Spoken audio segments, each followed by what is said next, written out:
Seiring tahun baru Imlek yang segera tiba, tersiar kasus warga yang menerima uang mainan seribuan secara berturutan. 16 Januari, polisi Taoyuan berhasil menangkap pria bernama Li dan menemukan sebanyak 127 lembar uang kertas palsu dengan nominal $1.000 Taiwan. Uang palsu yang dimiliki pelaku memiliki nomor seri sama dengan kasus uang palsu yang ditemukan di kawasan sentral dan selatan Taiwan, yakni seri awal HR dan seri akhir XD. Nomor tengah adalah 484268. Bahkan ada uang palsu yang bernilai 500 dan 100-an yang memiliki jejak taktik uang aspal, yakni membingungkan publik dengan uang mainan. Polisi juga memberikan langkah antisipasi untuk menghindari taktik bingung yang dimainkan oleh pelaku. 这个叫隐藏字机，可以看到我稍微轻轻的一转，我就看到正面下方有100003个字眼。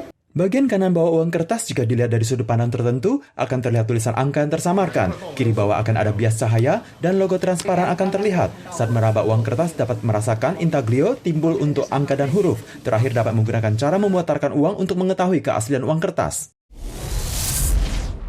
Dalam 2 hari terakhir, masa udara dingin telah bergerak ke selatan dan suhu di Taiwan Utara telah turun secara signifikan. CWB pernah mengeluarkan laporan khusus tentang suhu rendah, hujan lebat, dan angin kencang di darat. Diperkirakan kondisi akan melemah pada tanggal 18 dan suhu di utara akan menghangat. Namun 20 Januari malam akan ada gelombang dingin ke selatan dan angin monsun timur laut menguat. Suhu akan turun lagi, khususnya di Ilan dan Hualien akan ada hujan lebat. Libur tahun baru Imlek mencapai 10 hari. Pihak CB memprediksi tanggal 23 Januari hari kedua tahun baru Imlek akan ada gelombang dingin dari Tiongkok. Suhu pun turun secara signifikan, yang mana akan berdampak besar di utara dan timur laut. Pakar memprediksi suhu Taipei capai 7 derajat dan Kaohsiung hanya 13 derajat. Gelombang dingin baru melemah pada tanggal 25 Januari hari keempat tahun baru Imlek, dan suhu baru pun akan menghangat kembali. Karena perbedaan suhu yang kentara pada pagi dan malam, warga diimbau dapat memperhatikan kehangatan tubuh.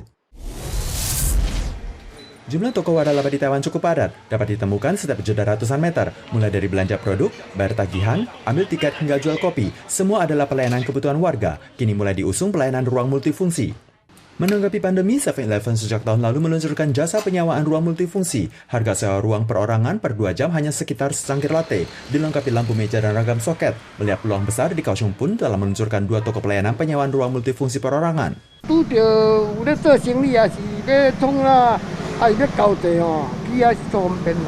Layanan toko waralaba sangat luas. Selain 7-Eleven, Family Mart juga menanggapi kebutuhan kawasan bisnis yang berbeda dengan meluncurkan toko kompleks. Family Mart dekat dengan perpustakaan Kaohsiung karena banyak bangunan di dekatnya. Ada layanan Swapenatu, di mana ada 22 toko kompleks serupa di Taiwan, memenuhi kebutuhan keluarga kecil lokal dan pengontrak apartemen.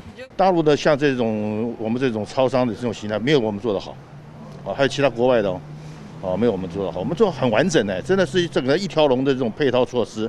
Ada toko yang menyatu erat dengan kawasan setempat, menjadi tempat pertemuan bagi komunitas kaum ibu. Ada yang menyatu dengan kedai kopi, sehingga konsumen dapat beristirahat dan ngantor. Ragam pelayanan pengoperasian telah menjadi target persaingan sesama toko waralaba dan menjadi bagian yang tidak dapat terpisahkan dalam kehidupan masyarakat. PT Gunbuster Nickel Indonesia milik Jiangsu Delong Nickel Industry Company Tiongkok yang ada di Sulawesi, 14 Januari malam terjadi kerusuhan saat aksi mogok kerja, menyebabkan 2 tewas dan 71 ditangkap.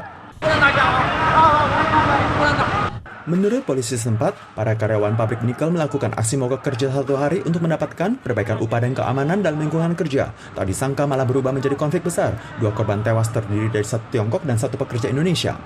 Saat kejadian, meskipun Satpam berupaya menghentikan mereka, para karyawan tetap memaksa masuk ke dalam pabrik, membakar mesin dan kendaraan, serta menghancurkan asrama. Pihak berwenang Indonesia mengerahkan ratusan petugas polisi dan menangkap para perusuh.